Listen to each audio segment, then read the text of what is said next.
I don't wanna grow up, I'm a curious kid. The world has 100 questions I can play with. So I'll open my arms and eyes and wonder every day till the day I die. No one really knows why gravity exists. Thank you for being here at Wonderfest at Hopmonk. My name is Tucker Hiatt. I'm the founding director of this Bay Area beacon of science. And I appreciate you and Hopmonk for allowing us to be here. You're allowing it too. Thank you. Tonight's Wonderfest speaker is psychologist Thomas B. Lewis. He's assistant clinical professor of psychiatry at UC San Francisco and adjunct professor of psychology at the University of San Francisco. Yay. Yeah. Yeah. Tom earned his BA, his bachelor's degree in psychology at the University of Colorado, the Boulder campus, and his MD medical degree at UCSF, where he was an intern, a resident, and a fellow in the late 90s. Since then, Dr. Lewis has developed a CV that is packed with accomplishments, including hundreds of talks and papers, 4 of those talks for Wonderfest. This is now his, wait, this is number 4? This is number, I think this is 4. Number 4, yay. Over the years, remember Wonderfest has been around for a long time. We're in our 27th year now. Let's see, what else can I tell you? He has given testimony as an expert witness.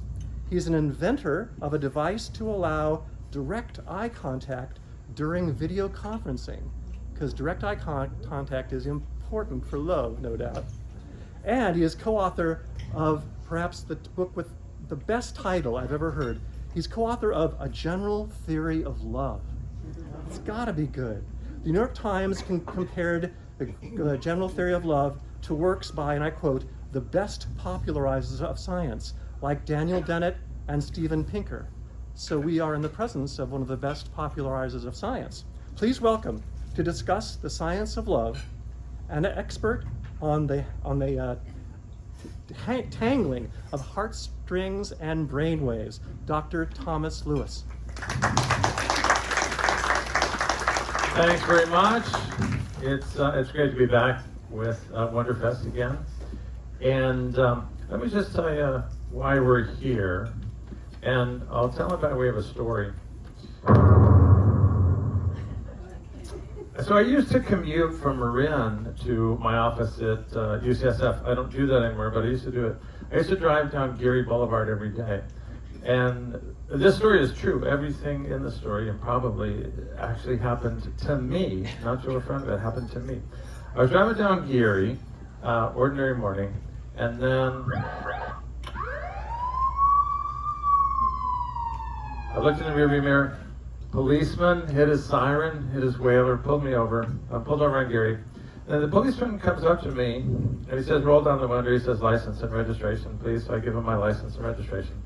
And he says, can I ask why you're going 45 miles an hour down Geary? And I said, because that's the speed limit?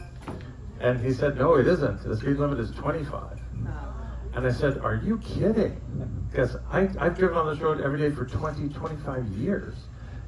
It's 25 miles an hour? Are you serious? He said, yeah, the speed limit is 25 miles an hour. And I said, well, you got me, because I've been doing this every day for years.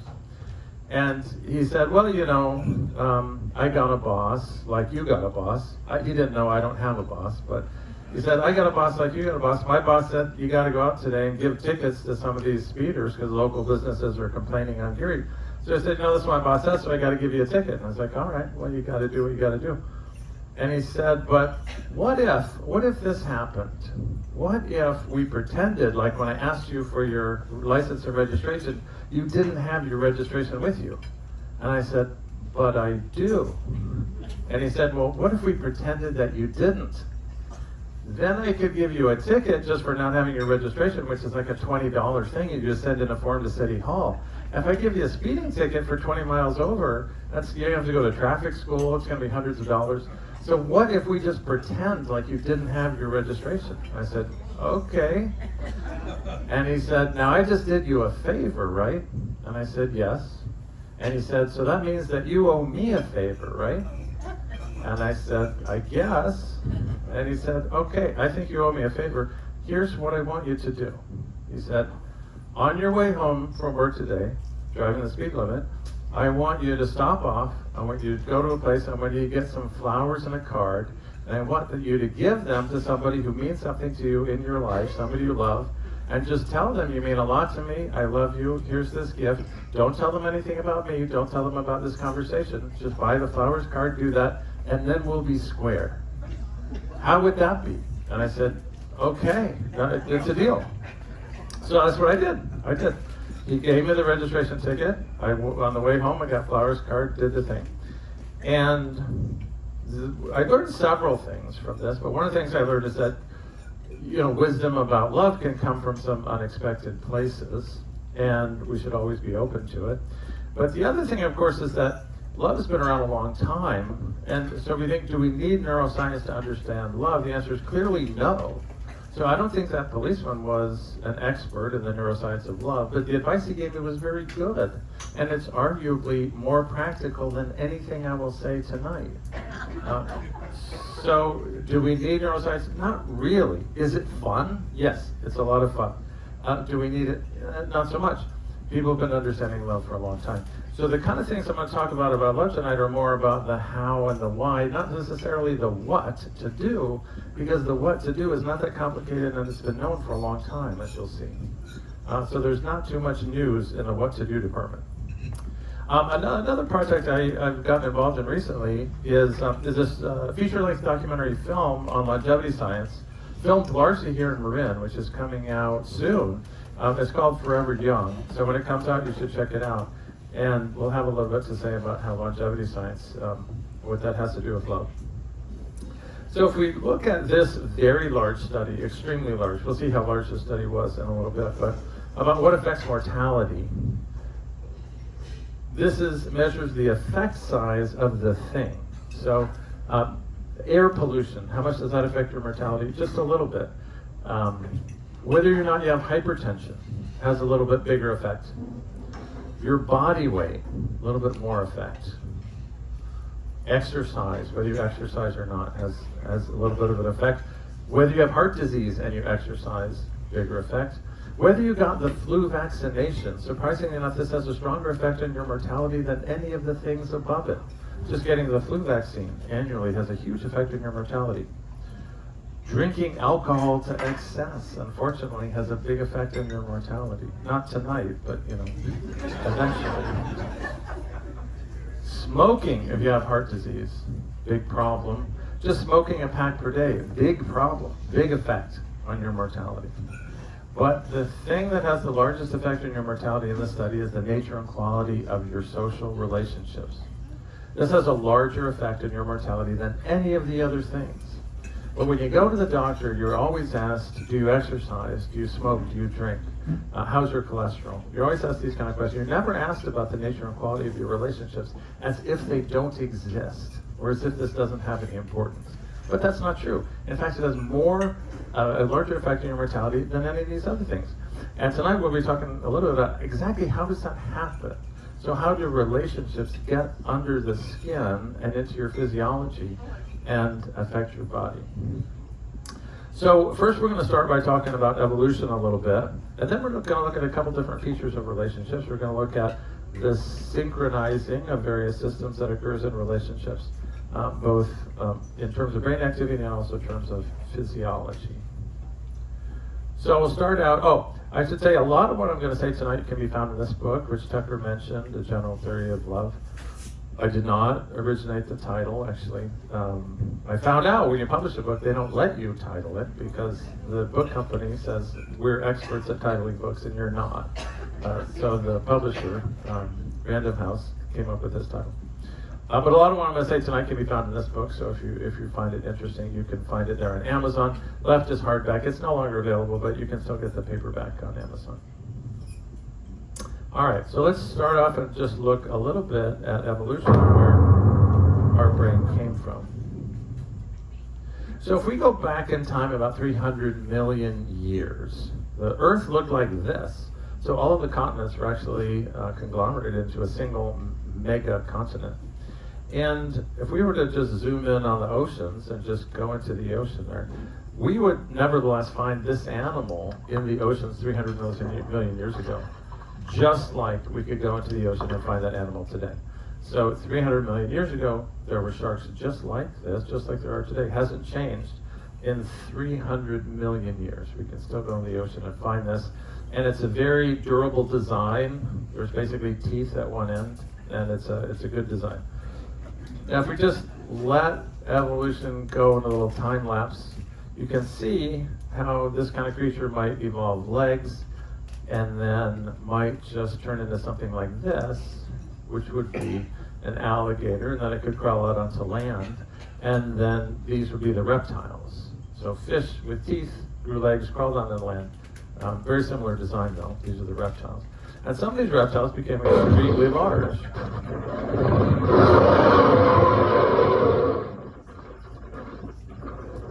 So this was the age of the reptiles, and this lasted for more than 100 million years. Lasted for a couple hundred million years. This is a very long reign. And then about 200 million years ago, the Earth looked like this. A line of animals, actually two different lines, split off from the reptiles. The birds split off, and then the mammals split off about 200 million years ago. And the very first mammal was a creature that looked something like this. So this would be a tree shrew. It's kind of a tiny animal, a little bit like a mouse or a rat, that would maybe eat berries or small insects and live in trees, in hollowed out logs, or in and around trees. So a tree shrew. This is doesn't seem like the most ambitious start for mammalian life, but that's how it went. Then about 66 million years ago, there was an event that really changed our destiny.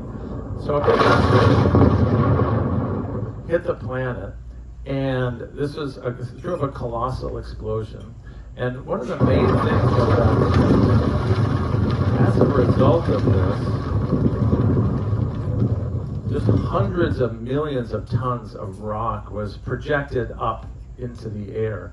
And one of the consequences of that is that all this rock was then recaptured by the Earth's gravitational field, and it came back down. And so when it came back down,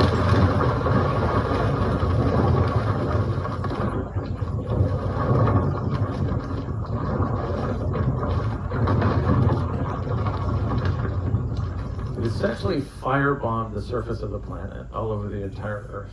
About 90% of the living organisms were incinerated where they stood by this event. About 2/3 of the species on Earth went extinct. There was so much smoke that was cast up into the atmosphere that the sun was not visible for years afterwards. And it took a long time for this dust to clear, but when it finally did, it turned out that there was a big advantage of being a small animal that maybe burrowed underground or burrowed into trees and did not get burned up like all the other animals. So when the mammals came out, they found that all the large reptiles had been incinerated. And there was a big open niche in the kingdom of life, and the mammals just moved into that niche and reproduced. And now, because of that, we live in the age of the mammals still, which started about 66 million years ago and continues on to the present. So when we look at this origin of mammalian life, we think, well, what are the differences between reptiles and mammals? This is the signature difference that we're going to talk about tonight, is that this is an Australian spiny lizard. This lizard has just laid some eggs, and now she will show what lizard parenting is like by leaving.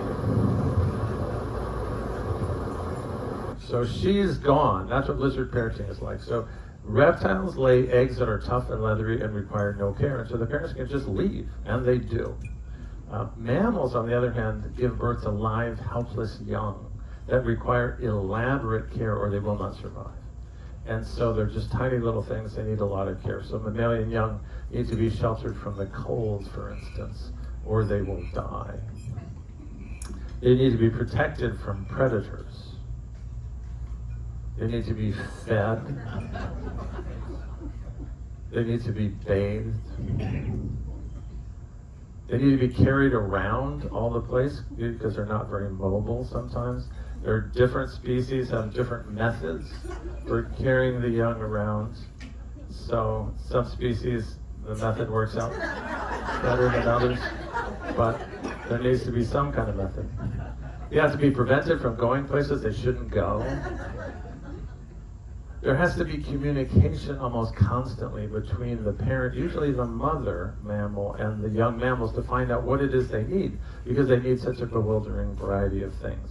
And so one of the things that we see is this persistent communication between the mother mammal typically and the young. And we see that across the mammalian kingdom. A lot of this communication occurs through an audio-vocal channel. So there's vivid audio-vocal communication between parents and the young. So there's the mammals. And the Paul Brokaw, who was a terrific anatomist, you might be familiar with the area named after him, Brokaw's area, but he did a lot of other neuroanatomy as well. And he noticed that reptiles had a part of their brain which was just a lot like this, and then that's about the only part that they have. And he noticed that when mammals, when you start cutting apart their brains, they have this other parts to them. And so he named this part the great limbic lobe, originating from the Latin word for line, which is limb, because he thought this was the line of division between a higher and lower forms of life. So this part of the brain has to be the part that does all the things that mammals need done. So it has to be the part of the brain that has things like emotion, the drive for nurturance, affiliation, bonding, loyalty, care of the young, audio-vocal communication. These all have to take place in this novel brain system, because those are the kinds of behaviors that reptiles simply don't have. And then by about 20 million years ago, there were primates, and you could see how some of them might become very large, and these are the great apes. And we are one of the great apes. Homo sapiens is a great ape. And then about 6 million years ago was the common ancestor for chimpanzees and then human beings as we find them today. And you can see there's a lot of similarity here. But our last chimpanzees are not that long ago, not very far ago. And if you look at primates, when primates originate, they have a real prominent part here, which is the neocortex. And this is one of the things that sets humans apart from other primates, is just the dimension of the neocortex is extremely large compared to other primates. And this is the part of the brain that gives us our ability to have logic and reason, to have science and math, to have inventions and technology, gives us the ability to understand abstractions, including math, but also abstractions like spoken and written language. These all must come from the neocortex, and they do. So there's a lot of impressive cognitive hardware in this part of the brain. But there's another capacity that also originates with the neocortex, because we have something that no other mammal has with respect to our emotional lives. And that is that reptiles are essentially asocial, so they don't require companionship or relationships. They might live together because they feed on the same material and they mate together, but they don't need companionship for any purpose. Mammals are obligatorily social in general, and then human beings are the only ultra-social mammal. And so ultra-sociality means that we live in these gigantic colonies, not unlike an ant colony, in which there are millions and millions of entities living together that largely cooperate and largely don't kill each other. There aren't any other mammals that do this. The only other animals that do this are ants and bees and termites, live in very, very large colonies. And in many cases, those individuals are genetically identical, which is the reason that they don't kill each other. But human beings are the only, basically, ultra-social mammal. So that's where our emotional brain came from. And then now let's look at this phenomenon, which in a general theory of love, we call this phenomenon limbic resonance. It now goes under a number of different names if you read in the neuroscience literature. And you should read, because it's very interesting literature to read. But these are the synonyms that I can find for this process that we're going to talk about. Interactive alignment, neural synchrony, neural coupling, motor resonance, social synchrony, enactive intersubjectivity, biobehavioral synchrony, bodily resonance, affect attunement, neural homophily, interbrain neural synchronization, neural resonance, brain-to-brain entrainment, interactional synchrony, cross-brain synchrony, interbrain synchrony, and interpersonal neural synchrony. As you can tell that there's a common concept that all these different terms are trying in various ways to address. And there's a number of different people working in this field, and everybody arrives at kind of a different term. But the concept that people are aiming at is this consistent finding that when you put people together, and even many mammals together, something about them synchronizes. And we'll talk about what that means. So the first person really to notice any part of this was Aristotle, about 300 BC. He wrote, why in response to others yawning, do people usually yawn in return? So why do yawns synchronize, in other words? And yawning is perhaps the most contagious behavior. It's extremely contagious. If you look at people who are getting along, people who are in a relationship, you can't help but notice that if one of them touches their hair, very often the other one will touch their hair. So their body images will mirror each other, the way they move their hands, their posture, their position in the chair mirrors what the other person is doing. This is all unconscious and involuntary, and most people don't notice that it's happening. But if you videotape people interacting, you can clearly see that this is happening.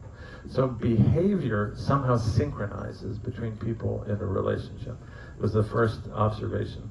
Then David Hume, in his treatise on human nature from 1740, observed, or other people had probably observed it, but he wrote it down. He was the first person to write it down. The observation that emotions synchronize between people when they are together. So if you put a happy person in a room with other people, pretty soon everybody's happy. If you put an angry person with other people, pretty soon everybody's angry. Sadness, anger, happiness, laughter, crying, these emotions spread from person to person in an involuntary, apparently unconscious fashion, so that emotions synchronize. It wasn't until about the 1960s that investigators first noticed that human physiology synchronizes, and not just human, it's a mammalian trait. But if you put people together and they're having a relationship, their heart rhythms synchronize, their respiratory rhythms synchronize, their sleep rhythms synchronize, even their pupillary diameter synchronizes. So if you're in a conversation with someone and you are getting along with them, then your pupil diameter, which you wouldn't even be able to tell that you know what the pupil diameter of the other person is, your pupillary diameter and theirs will synchronize. So physiology somehow synchronizes between people. And it wasn't until about the 2010s, when the technology became available to study this, that it became apparent that if you could image the brain activity of two people when they were interacting, you would find that their brain activity was synchronous. Their brain activity synchronized, which we know today is the case. And we'll talk about some of these studies. So when people are getting along and they're together, there's not a random behavior. It doesn't happen between acquaintances or strangers or people that don't know each other. It only happens between people who are in a relationship and they're getting along. Behavior synchronizes, emotion, physiology, and brain activity all synchronize. And then we might wonder, well, what does synchrony mean? What does that really mean? Now, you remember this is, a lot of World War II movies have this obligatory scene.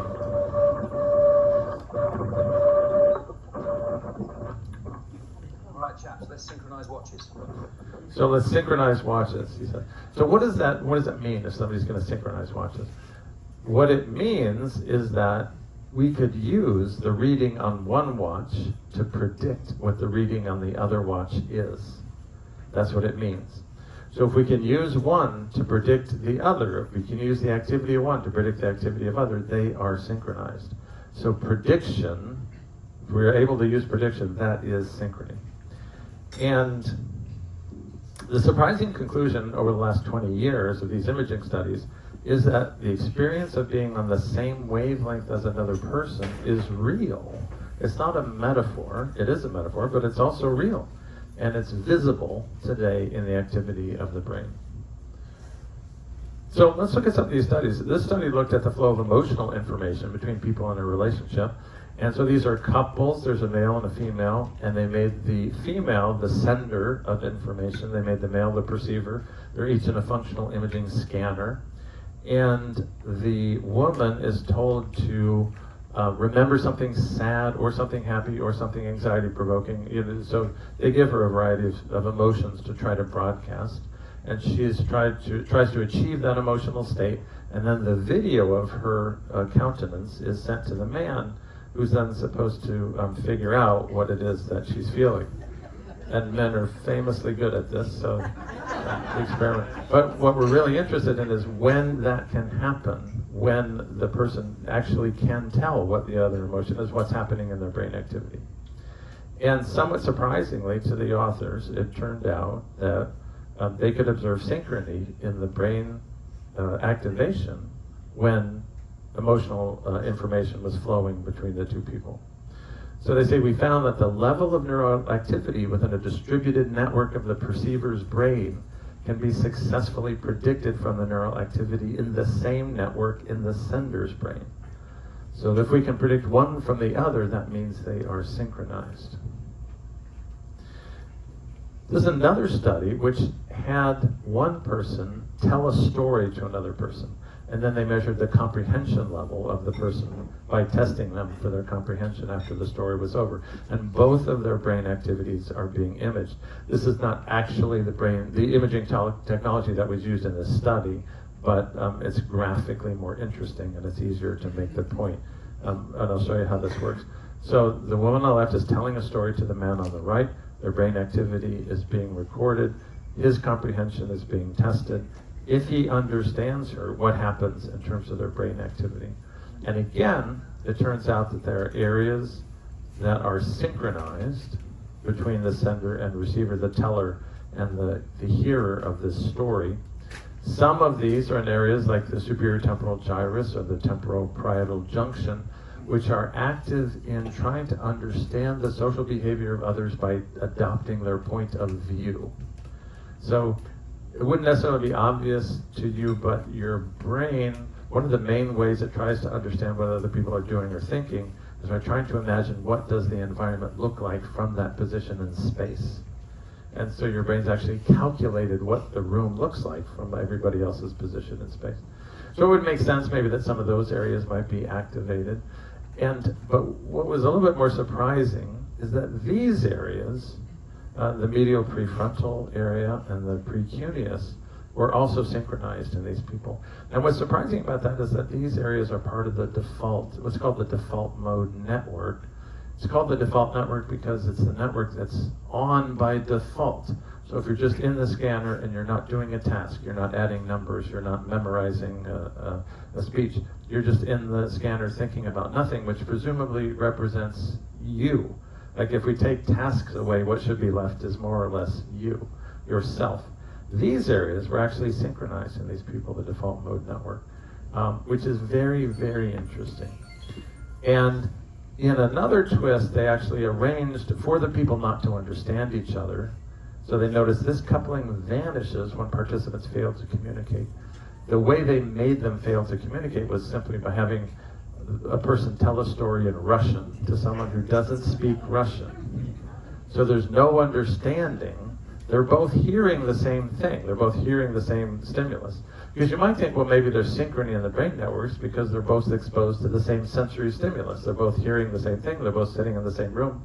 Maybe there's just a lot of synchrony because of the shared information coming in.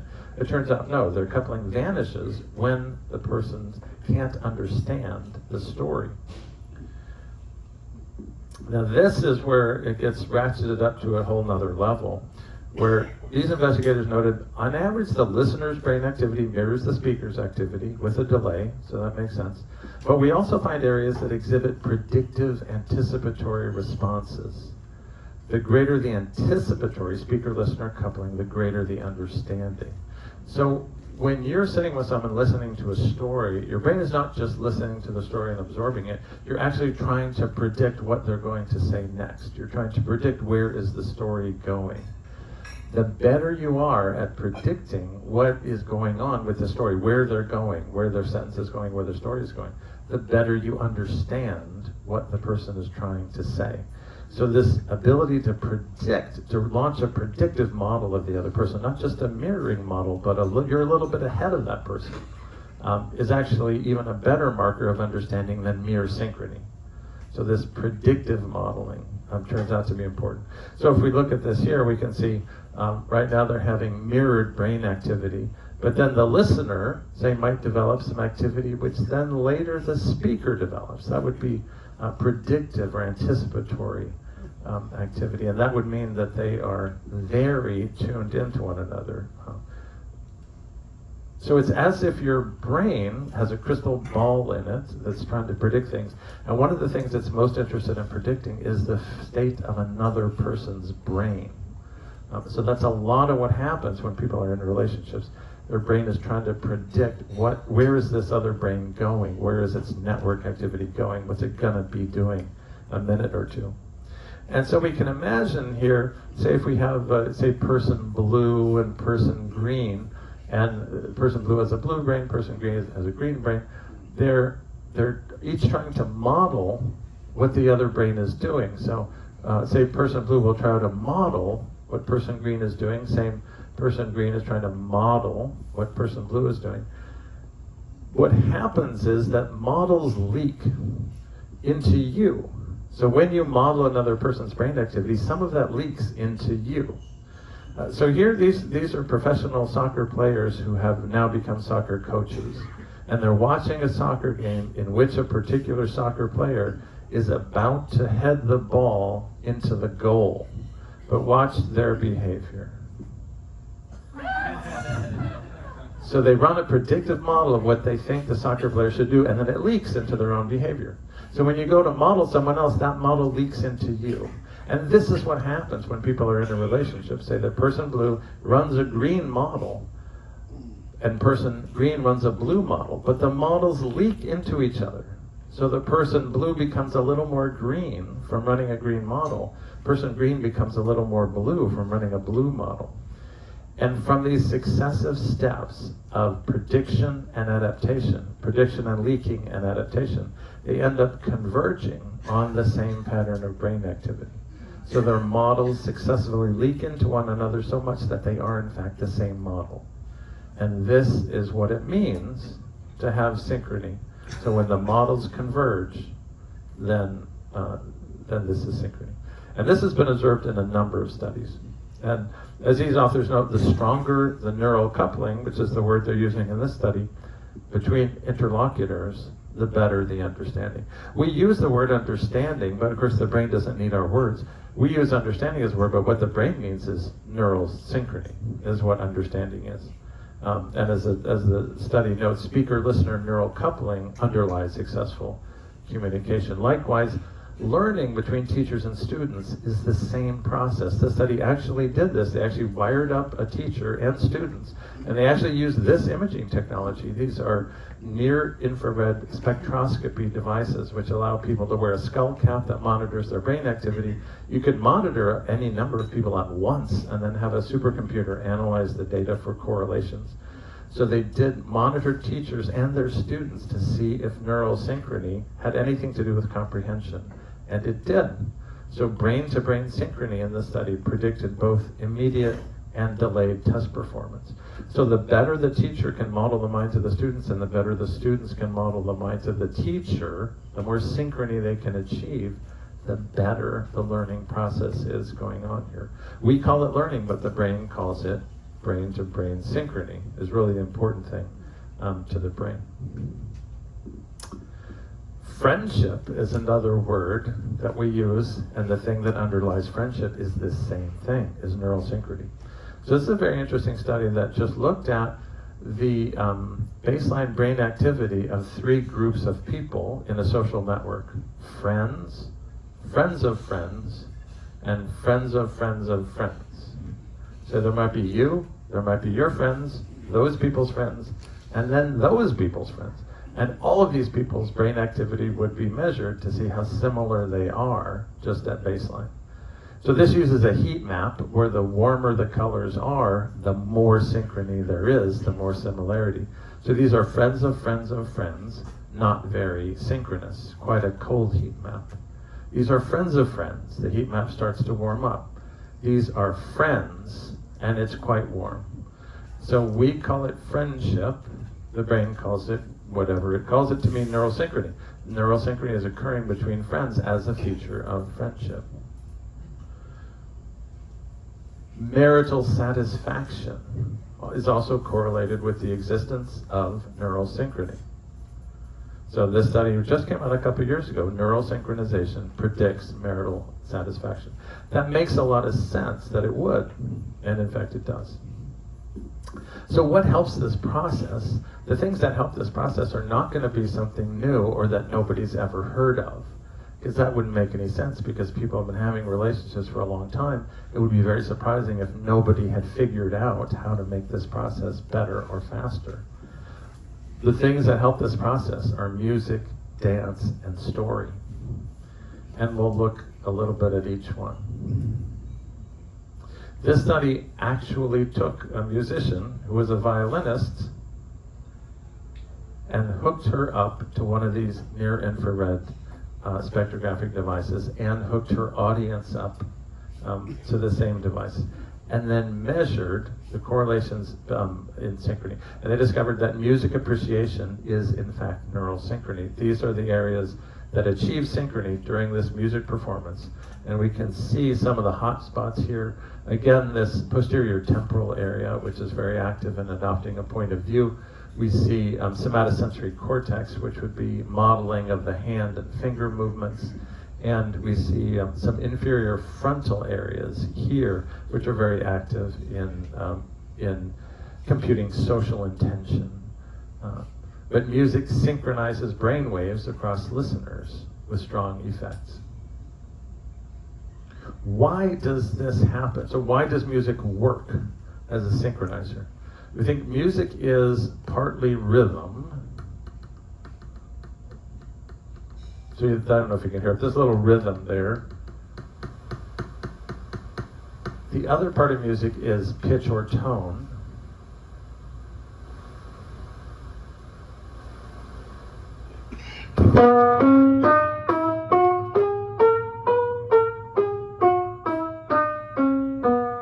If you combine them,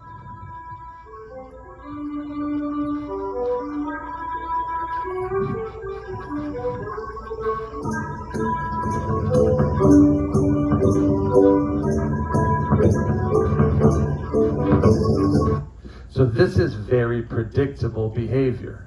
There's a rhythm to it, so you know what's going to happen at certain times. The musical tones are not chosen at random. They follow a particular pattern and sequence that is invariant. You can't just follow any tone with another randomly chosen tone.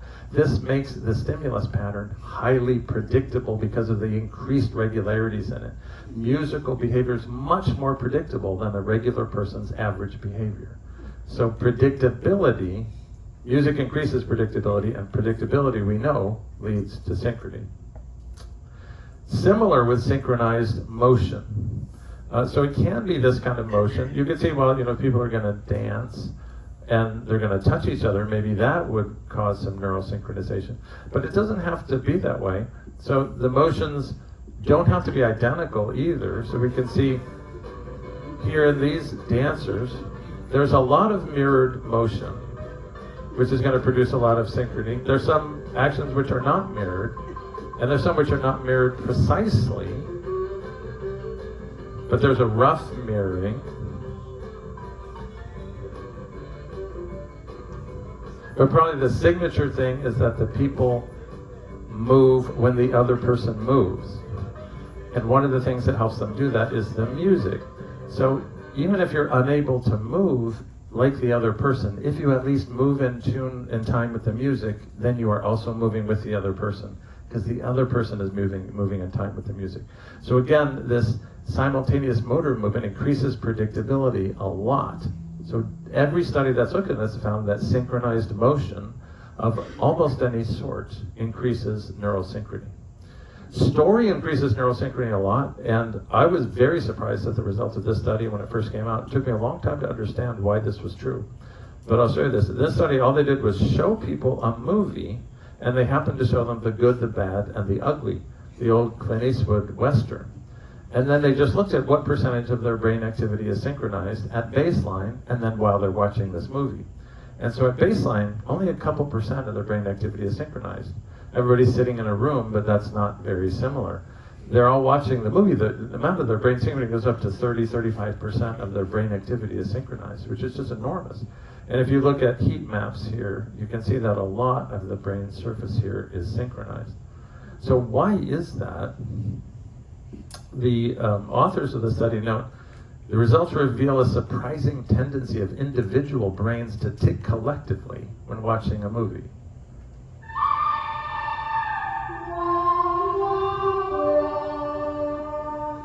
So why would that be?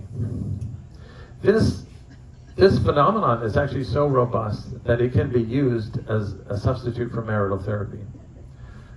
So as these authors note, educational interventions for couples hold great potential, but enthusiasm for this approach is lessened by the absence of supportive evidence, which means, in a nutshell, a lot of marital therapy involves teaching couples how to do things, but there's no evidence that that works. Nevertheless, people do it because it seems like a good idea. It seems like a good idea. This study actually looked at whether it works or not. So they took newly married people or newly engaged people, and they followed them for 3 years. Option one arm of the study, no intervention whatsoever, just naturalistic relationship, proceeds over 3 years, and you see what happens. A fair number of the people don't make it. Option two is the couple gets empathy training, empathy skills training. Sounds nice. Does it work? Probably not, as we'll see. Option three, communication. The couple gets communication skills training. That sounds like it should work. Communication sounds like a good thing. Then option four is really the original thing, and it makes you wonder, how did this study get funded? But option four is all the couples had to do was once a week they watched a either romantic movie or romantic comedy movie. So movies like Moonstruck or My Best Friend's Wedding or Bridget Jones' Diary or Sex and the City, or they might be Notting Hill. These are all movies I've seen. The Holiday, Steel Magnolias, Hope Floats, and of course we can't forget the oeuvre of the prima connaissance Matthew McConaughey, like Ghosts of Girlfriends Past, or How to Lose a Guy in 10 Days, or The Wedding Planner, or Failure to Launch. They were given an extensive list, and they were told, watch this one movie on this list once a week. That's all. That's all you have to do. Watch this movie. So if we look at the breakup rate here, here's the controls. Nothing happens. 25% of those couples break up if nothing's done. Communication skills training, about 12% breakup. So the breakup rate has been reduced by about 50%. Empathy skills training, again, reduces the breakup rate about 50%. Just watching a romantic movie once a week, again, lowers the breakup rate by 50%. That's all you have to do, and it doesn't involve skills training. So as the authors note, skills training may be unnecessary. Why? Because it may not matter. All that really matters to the brain is whether synchrony is achieved. And story is such a powerful elicitor of synchrony, that's all you have to do, is expose people to story, their brain is synchronized. So we talked about the fact here that reptiles are asocial. Tom, do you mind questions? Oh, not at all. Yeah, not at all. Somebody have a question? I do, concerning Okay. the movies that you selected here to show us. Rom-coms or romantic movies. Sure. Does this mean that as long as the brains are synchronized by any movie, the treatment is effective? I would guess yes. So did everybody hear Tucker's question? So they used romantic comedies in this movie, I think. I mean, romantic, they weren't all comedies. Some were serious romantic movies, romantic dramas. But I think they used them because it seemed more plausible that that would work. But you notice that one of the original studies, they used The Good, the Bad, and the Ugly, which is hardly romantic, but it still worked. I'm pretty sure, and based on what we're going to talk about, that any story will work. I'm pretty sure. Yeah, and we'll see why. Oh, question back there. I guess it'd be interesting to know if they just did shared activity, if that would do the same thing, because is it really the time spent with the person? Did everybody hear that? Yeah? Please repeat it, though. Okay, so the question is, would shared activity have the same effect? And I'll tell you my guess, and I can either answer it now or we can get to it, which would you want? Answer it now, okay. The question is, would shared activity do the same thing? The answer is no, because activity, a story is a particular thing that's been structured so that it has a meaning that's predetermined for you. Like if you understand the story, you have the same meaning as someone else who understands the story. Like if you watch Hamlet and you think, oh, this is an interesting play about a bank heist, you have not understood Hamlet, right? So there is a meaning to get out of it. And so what that means is that brain activity is going to be synchronized on the sensory level, what you're hearing and seeing. It's going to be synchronized on your imagination level. It's going to be synchronized on the meaning level, because you're all going to end up with the same meaning. Regular life hasn't been arranged by anybody to have a determined meaning. And so you just release people into the wild. It's like spreading cats into a field. Everybody comes up with their own meaning about what regular life means. So regular life is not nearly as synchronizing as stories are, because stories have been designed and crafted to guide you to a particular meaning. That's what I think. And we'll see how some of these studies point in that same direction. Question there? Would you think that ritual would have the same effect? Very good question. What do you think ritual has an effect? Absolutely it would. And it clearly does. So if you look at organizations that care about people remaining bonded, and organizations that have been around for thousands of years, like the Catholic Church, or armies, they're very big on ritual. They're very big on song and synchronized motion. So, of course, the church is big on song and synchronized motion. People stand and kneel at the same time. So is the army, right? The military spends more than $50 million a year on musicians, on military bands, not for no reason, because exposing soldiers to music and basic training makes them synchronized. They run together and sing songs. You know, the Marines sing the songs. Da, da, da, da, da, da, da. There's a reason for that. It synchronizes people. It's not for no reason. Rituals do also. Yes, absolutely. And most rituals involve repetitive behaviors that are very, very predictable. You know exactly what's going to happen because you've seen it happen many, many times. Question there? From what you were talking about earlier, I had a question. It seems to me that when you get around somebody who's a Debbie Downer or somebody that people who just want to complain, other people are talking about things and then somebody's always interjecting, oh, I have all these things I have to do, da da da da da. I think it's better to not be like, no, talk to your therapist. Because we don't want to all be sucked into that. Yes, that's quite true. So there can be people who you don't want to synchronize with because the wavelength that they're on, you don't want to be on that wavelength, because then you'll be depressed or you'll be miserable, or you'll be cynical or whatnot. And one of the things that is true in life is that your brain is altered by what it experiences, and you can choose what it experiences by what you expose yourself to. If you expose yourself constantly to people who are negative and unpleasant and cynical, it's not good for you, ultimately. But that's one of the things you can do for your brain, is not expose yourself to things that are super unpleasant for no reason. Question there? I don't know much about AI, already. And is an AI brain going to be able to synchronize with a human brain someday? This is a very interesting question. Is the AI brains, is ChatGPT going to be able to synchronize with the human? I think not, is what I think. It's a fundamentally different organism. It's not an organism, of course. All it is ultimately, ChatGPT is a set of mathematical equations. There are some people who say, well, ultimately all people are as a set of mathematical equations, but that's a very long argument that people have. I think not. I think what we're going to see, although a lot of people won't be able to tell that that's happening, because it will be simulated so well you won't notice. So it'll be like wax fruit. Like it'll look so much like fruit, you'll think I can eat that, and then some people will try. And I think it'll have difficult effects for everybody. I think it already is having difficult effects, because you can't help noticing one of the overt behavioral aspects of AI is that the AI is constantly helpful. It's very accommodating. It never gets angry or short or rude with you, unlike people in real life. And after a few years of being exposed to entities of that sort, it's going to make everybody very reluctant to deal with real people who do get angry with you and short and people are going to think, well, I don't need this. I can just talk to ChatGPT, who's always nice to me. Question again? One way I can tell the things I read on the interwebs, the internet,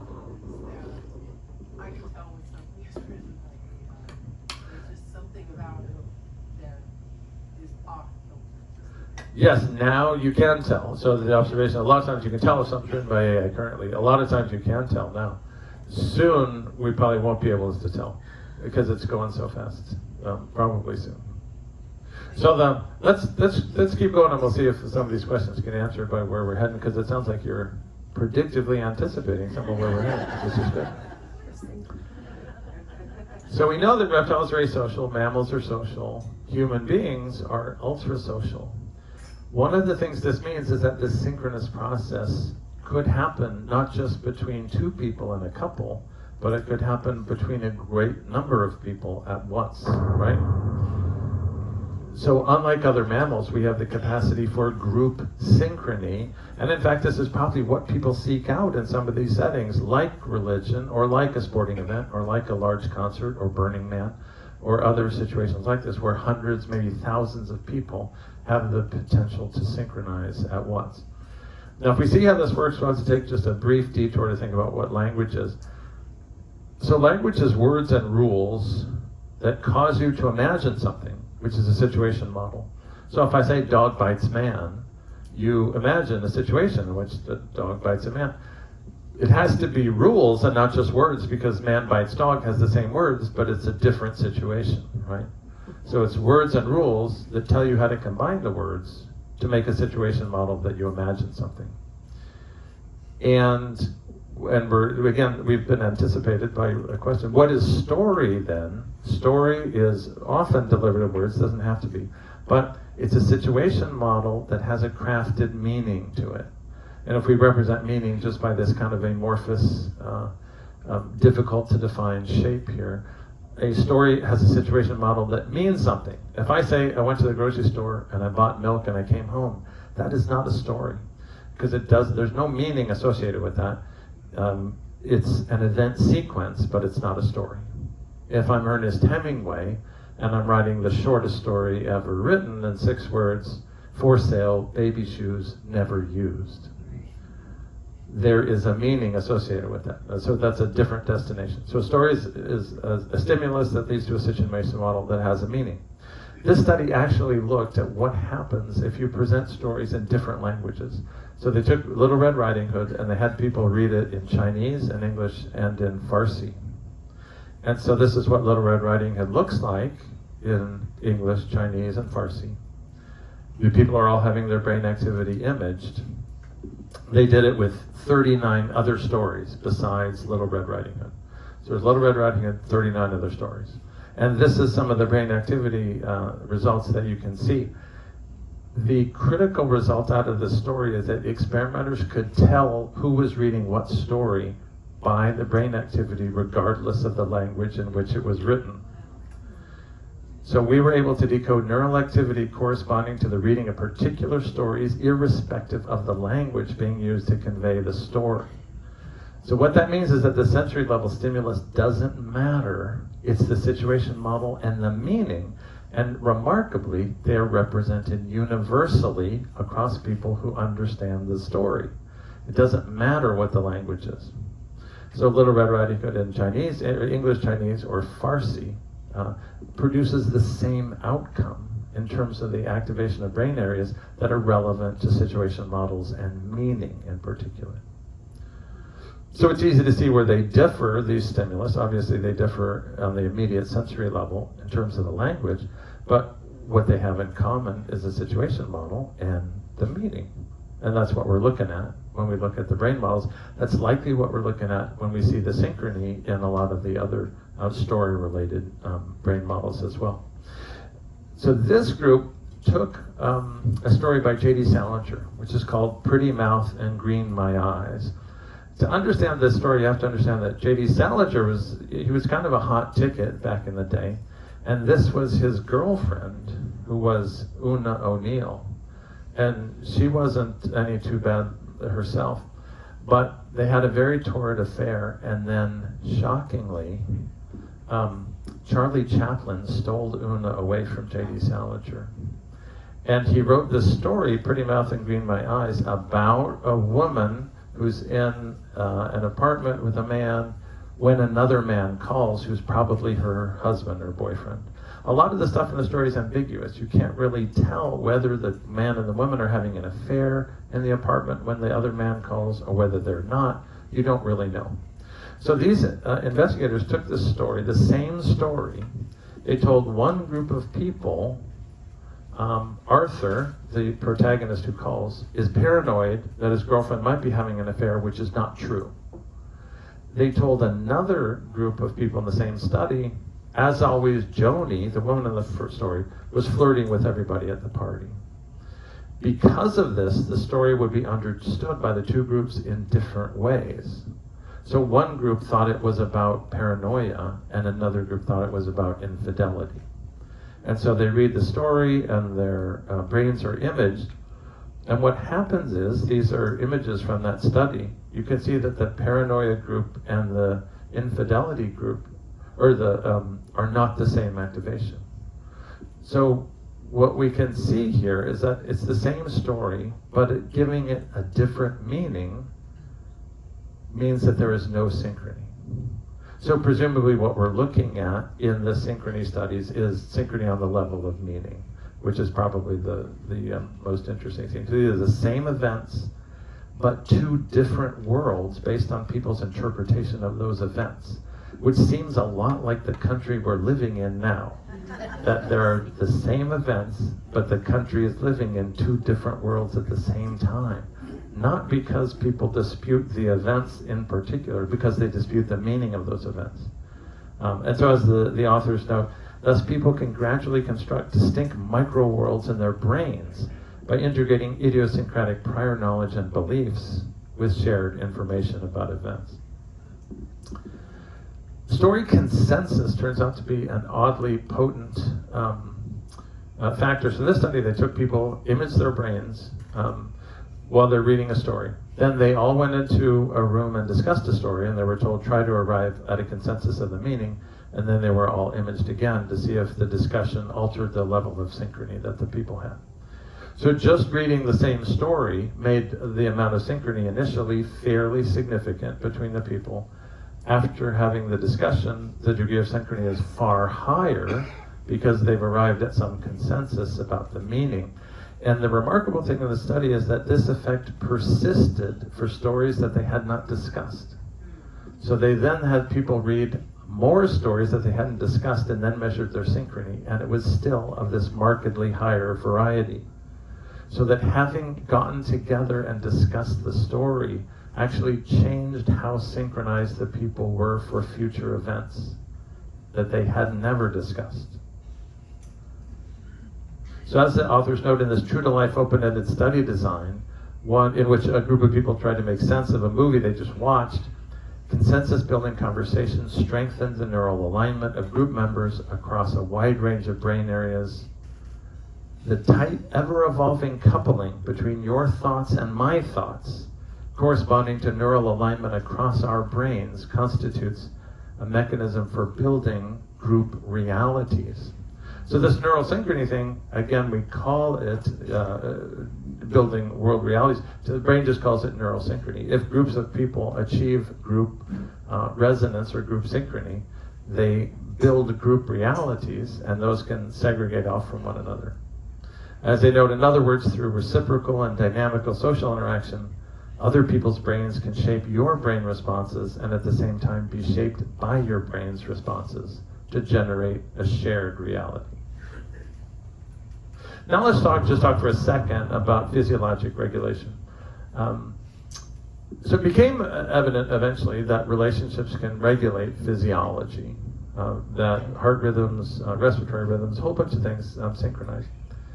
And we're used to thinking of, say, physiology as happening where, say, each individual person might regulate their own brain processes. But the truth is, for part of the time that your physiologic processes are going on, the regulation's actually being carried out by the relationship that you're having between you. It's not carried out just by yourself. This phenomenon is sometimes called co-regulation now. And this is my favorite study that illustrates this. This is a study of 50 New York stockbrokers with labile hypertension or high blood pressure, meaning their blood pressure goes up with stress. It's not just persistently elevated. And 50% of them in this study got lisinopril, which is a blood pressure medicine that looks like this. The other 50% got this. So they got dog ownership. They were randomized to dog ownership. And then their blood pressure was tested in stressful situations. So at rest, there's no difference in the blood pressures, but then under conditions of having to do mental arithmetic, the dog ownership arm performs much better. Again, at rest, no difference, but if they have to get up and give a speech in front of a group, then the dog ownership group performs much better. So that dog ownership outperformed lisinopril substantially in this study, and still it is rare to go to the doctor's office and leave with a prescription for a dog. It's very common to leave with a prescription for lisinopril.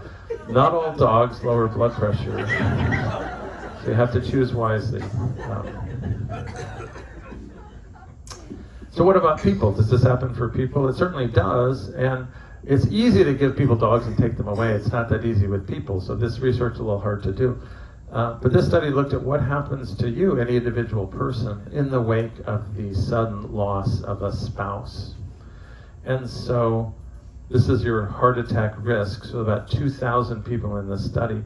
So if your spouse passes away in the week to 30-day, week to month interval, so beginning at 1 week after to a month, your risk of having a heart attack goes up by about a factor of 4.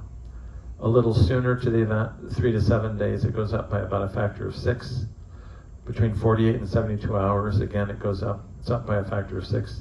Between 24 and 48 hours after your spouse passes away, your risk of having a heart attack goes up by about a factor of 8.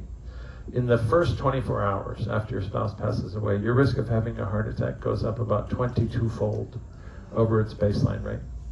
And so this is just a naturalistic study which helps demonstrate to us the physiologic intertwinement that we have as human beings.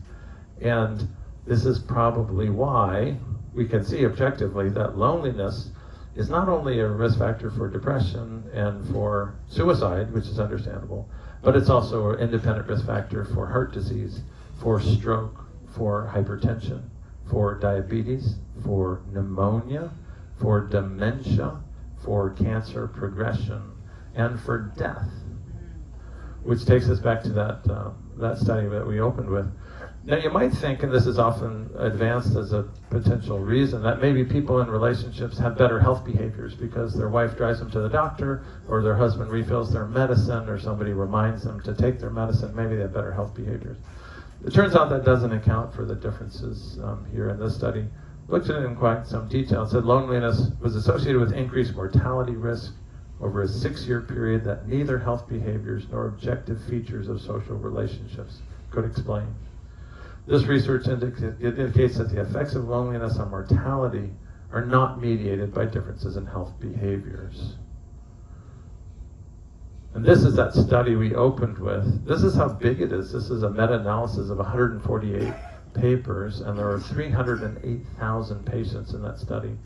The one that demonstrated that it's actually your social relationships that have the largest determinant over your mortality, despite what we often hear. And the authors say relationships exert an independent effect on risk for mortality, comparable to well-established risk factors, by which they mean bigger. And that, since we're right on the edge, or I think that's about the time when we start. Why don't we stop there and get to the questions that were not answered in the course of what we talked about. Question back there.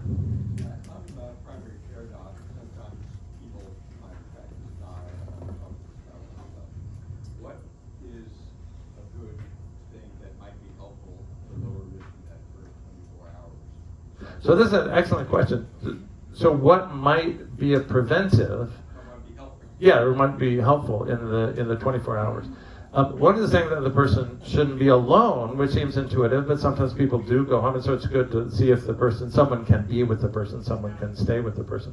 Probably social companionship is the greatest corrective to that influence, and aloneness is probably the worst. And a lot of times, sometimes people don't know how to comfort someone who's lost a spouse, and sometimes other people avoid them because they don't know how to comfort them, or they don't themselves want to become very depressed about it.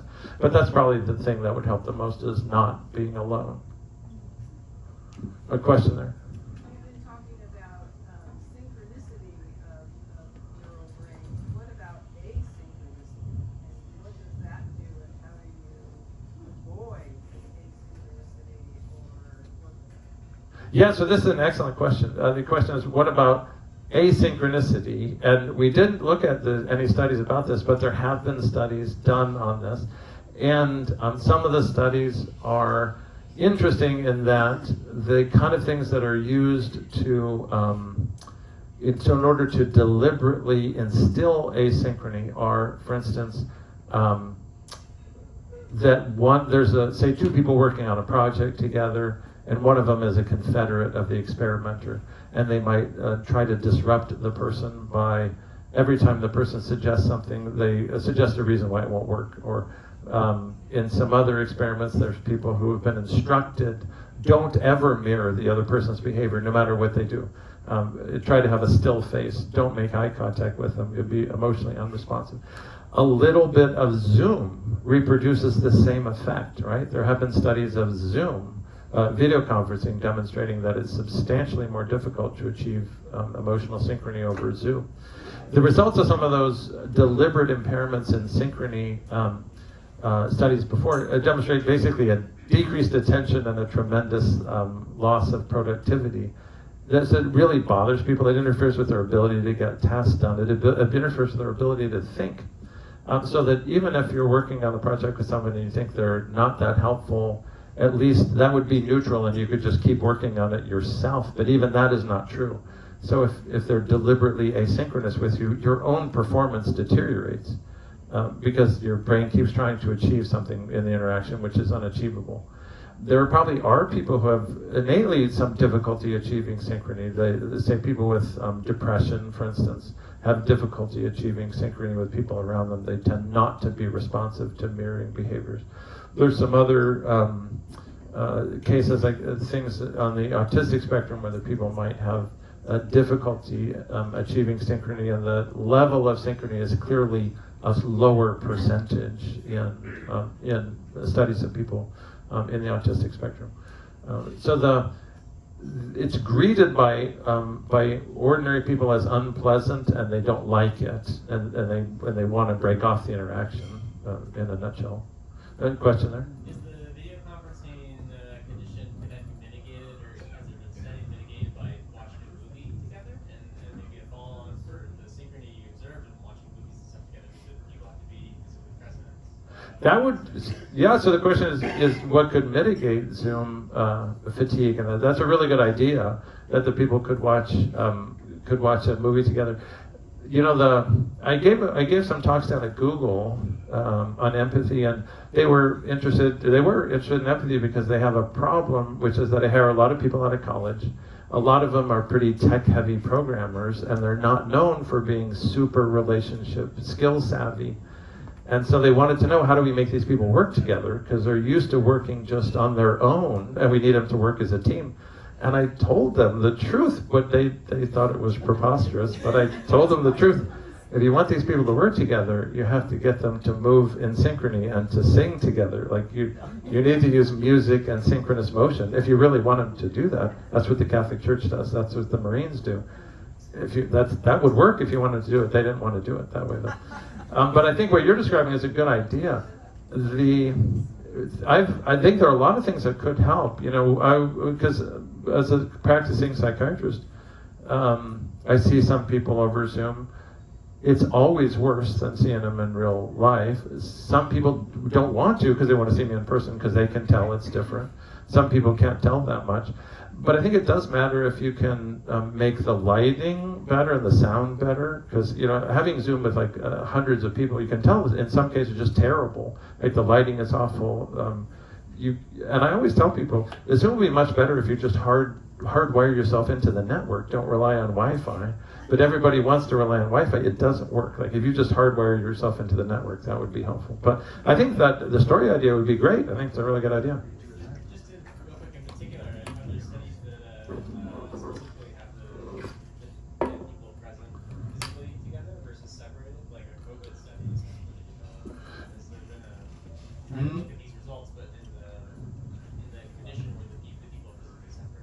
No. So there's only 2 or 3 Zoom studies that I know of that have done simultaneous imaging.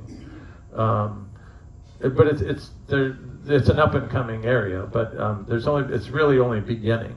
So they haven't had a chance to kind of branch out and do more sophisticated studies like you're describing. Yeah. Question there? Is the Pledge of Allegiance a synchronous event? Is the Pledge of Allegiance a synchronous event? Absolutely. It's a ritual, and it's very predictable, and you know exactly what's going to happen. So I'm sure religious prayers serve a similar function. So does the Pledge of Allegiance serve a synchronizing function for kids in a classroom? I'm sure that it does.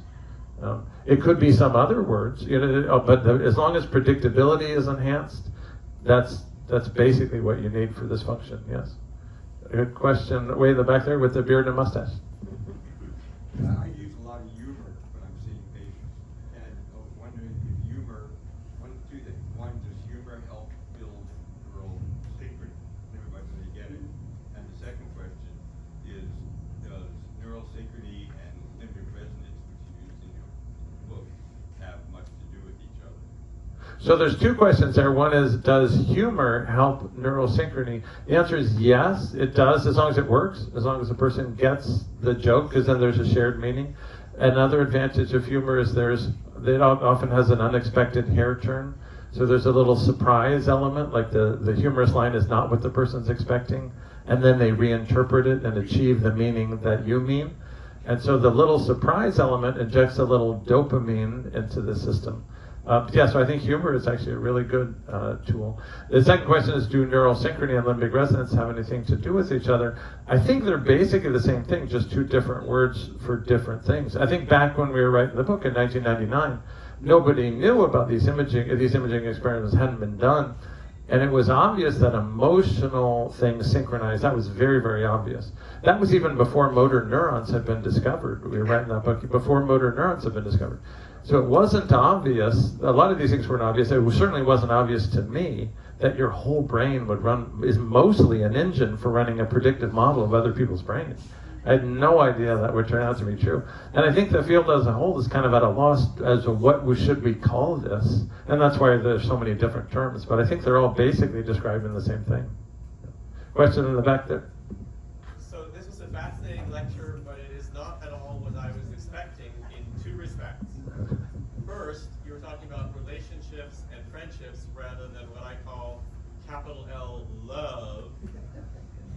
And the second way was that I was expecting you to tell us how to find love or attract love. And I thought you were going to be talking about pheromones and perfumes versus eating oysters, and about the more the biological side of how to lure love or attract love or find love.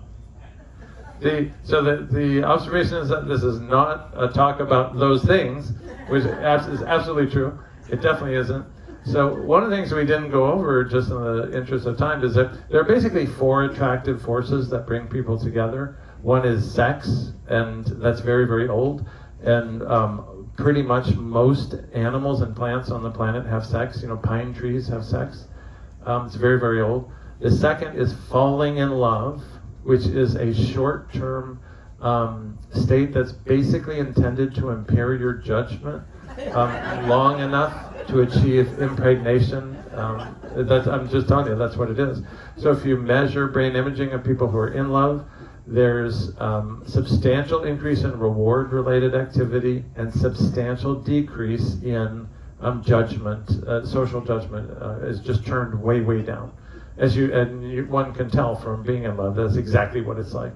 You think the other person is perfect, and you can't think of anything that could possibly be bad about them, which, of course, couldn't possibly be true because there's something bad about everybody. The third is the thing that we've been talking about mostly tonight, which is, we have often the same word in English, but it's obviously a different physiologic state, which is sometimes called attachment or companionate love, like the love between, that doesn't necessarily have to be sexual. It could be or it could not be. Romantic love evolves into that. Friendships often just stay there, or the love between spouses, between brothers and sisters, between people and dogs. which hopefully is not sexual, but can be very physiologic and involve attachment and companionate love. And then the fourth attractive force that brings people together is an ultra-social emotion where, like, someone drops their wallet in the parking lot and you feel like picking it up and handing it to them. You've never met that person before, they're not a friend, you have no relationship, but the fact that you inhabit a society gives you a motivation to approach them and have some positive social interaction. It's the kind of thing that makes you chat briefly with the person at the laundry, or say something briefly to a person in line. So none of these people you expect to have a relationship with, but there's a motivation to have a brief positive interaction. So those are the four basic forces. So we didn't talk about sex at all. We didn't talk about falling in love at all. We talked a lot about companionate love, and we didn't talk much about the ultra-social kind of thing. And there are talks that could be given on those other subjects. I would say I gave a talk once on love at UCSF, and they said, well, what about this sex thing? We would like you to come back and talk about sex. I was like, okay, I did that. I've never spoken at UCSF again after that, after that talk. People think they want to hear about it, but really they don't.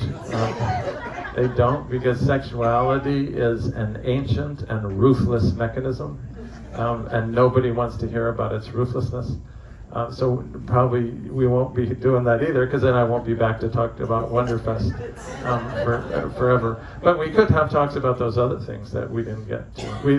One could talk. There is a valid neuroscience of falling in love, and there's been many interesting studies, and there's been many interesting neurotransmitter and pheromone studies. So that literature definitely exists. But you're right, we did not touch on it. Question there?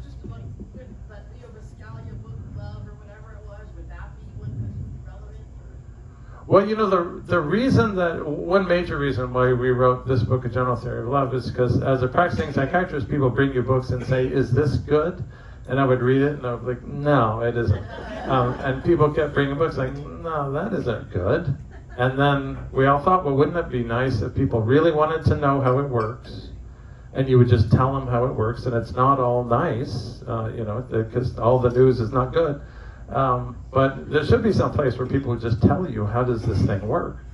And that's what we tried to achieve in that book. But it's really hard for me to think of other books that I've read, and I thought, oh boy, this is really good. I think some of Dan Siegel's work, some of Dan Siegel's books I like from UCLA. I like some of his stuff, but it's hard for me to think of other ones. A question there? Yeah, is there any neurobiological finding in shyness that you found in these kinds of imaging studies? Yes, absolutely. So, oh yes, there is. So the question is about neuroimaging and shyness.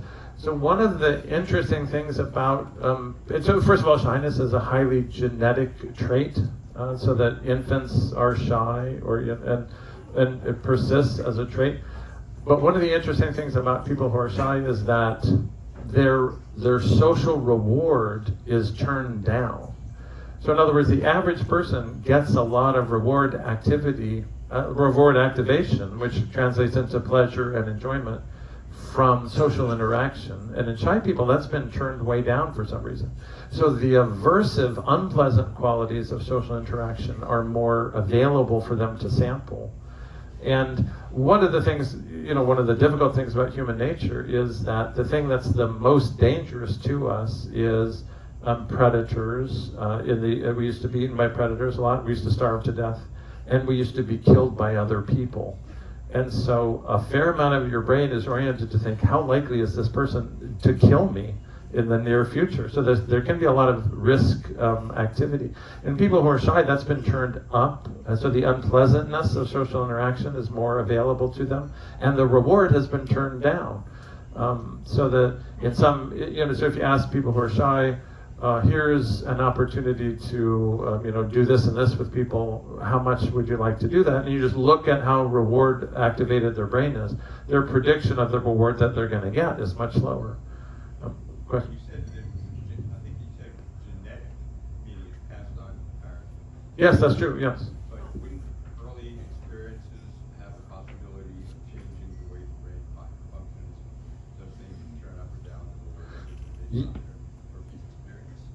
Yes, so the observation is, couldn't early experiences help that? Yes, it could, potentially. So you can do things like breed monkeys to be anxious or breed them not to be anxious, which has been done. And so you can take genetic strains of monkeys who are anxious, and you can do what's called cross-fostering, where you have the children of anxious monkeys, the infants, raised by mothers who are not themselves genetically anxious. And it turns out that a lot of the developmental risk is mitigated by having cross-fostering, by having, say, a warm, responsive mother who's not herself anxious. So one of the problems with having a mother is she's usually genetically related to you, and then you're exposed to her a lot. And so how much is the genes and how much is the relationship? And so this cross-fostering approach is a way to try to tell the difference. But it definitely does help anxious primates, at least other monkeys, if they're raised by adults who are not themselves anxious. It does. Question there? Yeah, is there a relationship between synchrony and the level of oxytocin in a person? So that's an excellent question. Is there a relationship between synchrony and oxytocin? There is, and oxytocin turns up the relevance dial on social stimuli, essentially, is one of the things it does. So that, and that's either good or bad. So if you're in a warm situation, it turns up the relevance of that, and it's more enjoyable and more relevant, has a bigger impact on your brain function. If you're in a situation in which people are hostile and aggressive, it turns up the relevance of that as well. So it's not like it's not, as it often is portrayed in the media, like an antidote for unhappiness or just a cuddle hormone or something like that. So it dials up the relevance of the social environment that you're in and allows it to have a greater impact on you. And so there's a lot of interesting work around oxytocin and human-dog relationships, because dogs are among the very few animals that use gaze as a signal of affection. So most animals use gaze as a signal of threat, because a predator, when it comes for you, looks at you with both eyes. And if you go to the zoo and you look at the monkeys and make eye contact with them, it drives them nuts because they think you're threatening them. Human beings use eye contact for affiliation. Dogs have learned how to do that. And dogs who engage in longer gaze bouts with humans have themselves higher oxytocin levels, and their owners have higher oxytocin levels. So yes, there definitely is a relationship there. Question there? I'm stuck on a comment you made that sex is inherently ruthless. What do you mean by that? So we really should avoid that area because it'll make everyone unhappy. But so the question is, we should not talk about that. Sex is a ruthless machine for perfecting species and making them fitter. So it doesn't care about anything else in that sense. So as individual human beings, we're used to thinking that there are parts of ourselves that are unrelated to reproductive fitness that should matter. Say like this whole talk that I'm giving tonight is unrelated to reproductive fitness, right? I'm not going to have more kids or less, based on this talk. From the standpoint of the engine of sexuality, this was all a colossal waste of time, right? So that's the kind of ruthlessness that I'm talking about. And most people don't like thinking of themselves in that light. And so people get upset and it hurts their feelings. Question there? I just wanted to point out first the proliferation of live storytelling. We have storytelling groups in Petaluma, now there's one in Larkspur, one in the Valley just started. So people really do like to get in the same space and listen to a story. And a lot of them are amateurs, they're just amateurs. Sure. Stories about their lives. So that's just an observation. The other thing is that a couple of, maybe 3 decades ago, somebody came out with a book about neuro-linguistic programming. Yeah. And it talked, my takeaway from it was negative, which was that if you physically mirror someone, you can get them to trust you, and then they will buy the car, or they will come home with you, or whatever it is that you want out of them. Do you have any comments on that? So there's 2 things. One is the comment that there's a kind of a burgeoning movement of storytelling, which I'm totally in favor of, and I think is terrific. And storytelling is probably one of the oldest arts that humanity has had, arguably as old as music, but it goes way, way back. One of the great things about storytelling is that anybody can do it. It doesn't require elaborate training or anything. Anyone can do it, both either as a participant or as an audience member. And unlike some modern art forms, which have kind of evolved into forms that only certain tiny selected parts of the population can appreciate, anybody can enjoy it. You don't have to have an art degree from Stanford to enjoy a good story. So I'm very much in favor of the proliferation of storytelling. The second observation is, if you knew about the impact of, say, just mirroring motor behaviors on people, and that was likely to make them friendlier and more pro-social to you, could you use that to manipulate them? The answer is you certainly could. And there have been organizations that have studied that and put it to various uses. And there are any number of studies that waiters or waitresses who consciously mirror the language or the motor behavior of the people they're waiting on will get larger tips from them in exchange from that. It is easier to make sales if the salesman consciously mirrors motor or language behavior. That's definitely true. There are entire schools for how to manipulate people in some of the world's intelligence agencies, which are, have as a critical goal the ability of their staff to manipulate people and extract information or other desirable things. So it is quite possible to put this scientific information to ill use, just as it's probably possible to put any scientific information to ill use if you want to. But yes, you certainly could. I wouldn't recommend it. I don't think it's good for the soul, but you certainly could do it. And there are people who I'm sure who do it, and I'm sure that it reaps the expected benefits most of the time. Question there? How does going to a lecture like this, and we're all hearing the same lecture, is as good as going to a storyteller? So the question is, going to a lecture like this, is this as good as going to a storyteller? It's hard to know. So it depends on whether it worked, just like it would for a story. But what I am sure of is if we did it, so if we measured my brain activity and I was hooked up to a near-infrared spectroscopic device, and you were, and we measured it, if it worked, our brain activity would be synchronous. It would have synchronized. It may not work for everybody, and the larger the group, the easier it is for people to synchronize, because they can mirror each other. They don't have to mirror me all the time. Just like if you go to a movie is much more exciting if there's a big audience, because the emotion transmits from person to person and it gets magnified in a positive feedback loop. But it depends. If it worked, it would be every bit as good. I'm sure there are stories that would be better, because this is not the best story anybody could tell. I'm sure there are stories that would be better. But we should be seeking the same kind of activity. We should be seeking the synchrony in all of our experiences, whether lectures or storytelling. So an analytical lecture could be just as sort of as predictive? So an analytical lecture could do the same thing, absolutely. So if the other people understand what I'm saying, and if I'm understanding where they are, our brain activity is synchronized, they can predict my brain activity. And as you saw, a number of people will go ahead of me, and they're able to tell where I'm going or what's a reasonably likely outcome, what's happened here tonight. So it definitely can. It can't be something that's pitched at such a high level no one can understand it. Like there's some lectures that I've been to where I'm pretty familiar with the subject area and I don't understand a word that the person is saying. So you can do it wrong. There are many ways to do it wrong.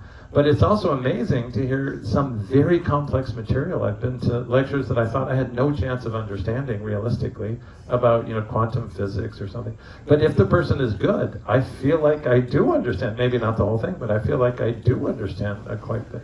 So I think it depends a lot on whether it works or not. I think we shared a very good story tonight. There was a lot of brain synchrony going on tonight. And maybe this is the best lecture on the bank heist Wonderfest has ever experienced. But most of all, leave with the insights of a great speaker tonight. Thank you very much. Thanks, Tucker. Thanks, y'all, for coming out. Thank you for coming, and thanks, Papa.